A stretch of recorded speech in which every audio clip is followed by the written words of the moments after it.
this guy alive! I'm getting back into the ring. Don't worry, I'll be splendid. These videos are satiric reviews. You don't have to agree, but don't bitch about it.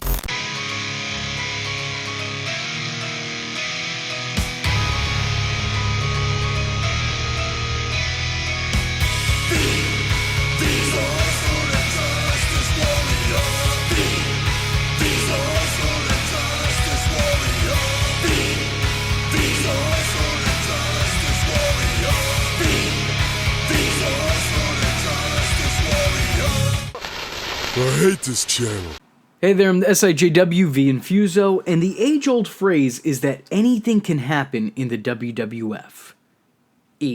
Whatever it is at the time, you understand where I'm coming from. And that couldn't have been any more true when none other than Mike Tyson arrived in the WWF, set to be the special guest referee in a WrestleMania main event between Stone Cold Steve Austin and the Heartbreak Kid Shawn Michaels. The back and forth he had with Austin was instantly iconic. This was the definition of that phrase. Anything really could happen in the WW whatever. You could also make that same case for when Floyd Money Mayweather made his WWE debut. First coming to the aid of his friend Mysterio, and later taking on a more heel persona after legitimately breaking Big Show's nose. Which, in of itself, is kinda iconic in its own right. It's a moment I'll never forget. I'm sure Big Show's gonna have a hard time doing the same thing. The Big Show. And he said the closest time he ever came to hurting someone in the ring was when you broke his nose. Now, you were on our show before that fight. His nose was bleeding, so like, I know this guy want to kill me right now. Did he try to kill you? Well, he tried to kill me in WrestleMania. That year, WWE was releasing Smackdown vs. Raw 2009, and wanting to make the game truly representative of the company at the time, and of course hoping to get a couple more sales for the game, the WWE had asked Floyd Mayweather to lend his likeness to the game. Mayweather slept on the idea for a while, but ultimately decided to decline. Unfortunately, since he was so late in the matter, the developers had already made a fully rendered model of Floyd with his own unique moveset and entrance. That was time they devoted to something entirely pointless now. Time that they could have used to, make a better game? I'm sorry, I'm just not a fan. Anyway, this meant that they needed to delete the boxer from the game entirely, despite completing his character. So, pretty much, it sucked to be them. And this isn't the first time that these games would make a character and then go back and erase their history, leaving only small remnants of these lost and found wrestlers. Here's some to name a few.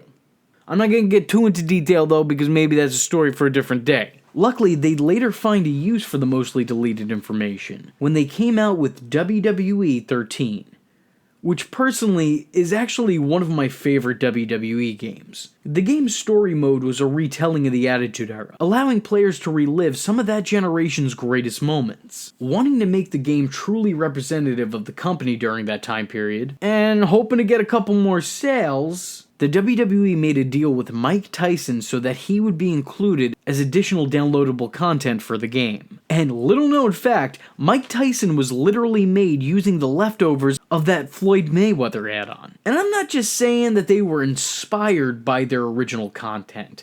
No, I mean they literally used the same code for Tyson that was intended for Mayweather. Like taking the ribs of Adam to make Eve, with a really sick face tattoo. While Iron Mike's character model is a perfect representation of him during that time, his moveset and entrance are literally copied and pasted from Smackdown vs. Raw 2009, which makes sense considering Mike Tyson didn't really compete in a match initially. He was just kind of a special enforcer, just a little extra there for that year's Mania, hoping to get a couple more sales.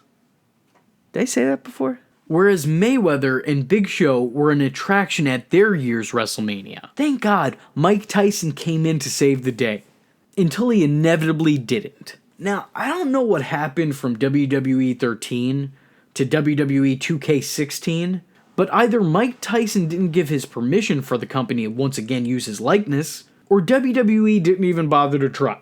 Because that year's showcase mode was reliving the highlights of Stone Cold Steve Austin's career. And while players did get to compete against Shawn Michaels at WrestleMania, the scenes in which Austin and Tyson feuded were suspiciously cut from the game's story mode. And when it came time for the actual Mania main event, Tyson was replaced with this generic NPC who is dubbed the Enforcer. Who's that? Is that Cain Velasquez? His older, coked out brother? I mean, this is just as good, guys, right? Nope. What did you do to everyone's favorite ear nibbler? You turned him into a Filipino Joe Rogan. You made him a Guatemalan George Foreman. You created a vaguely Asian UFC fighter. Why? Why? More effort should have been put into securing Mike's likeness in this game where he played a vital role in his storyline. Wow. Wow, what a shit show. But you know what? I guess it's like they say.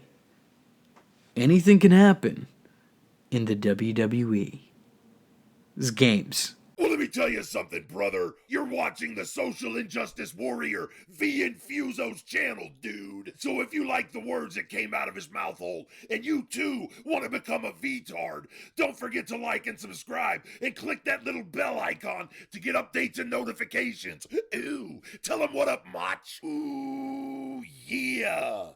Follow the man on Twitter, yeah, because we all know it's not stalking if it's on the internet, yeah.